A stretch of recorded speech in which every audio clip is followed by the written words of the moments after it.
75তম বর্ষে Ballygunge cultural association 2025-এর মণ্ডপের theme প্রথা।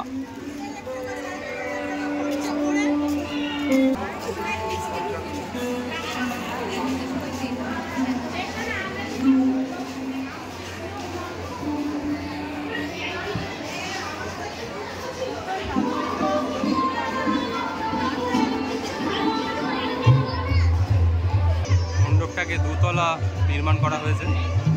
ওপরে সব এখানকার ভিআইপি গেস্টরা এসে ওখান থেকে মণ্ডপ দর্শন করছে, আর নিচে রয়েছে আমাদের মা দুর্গা।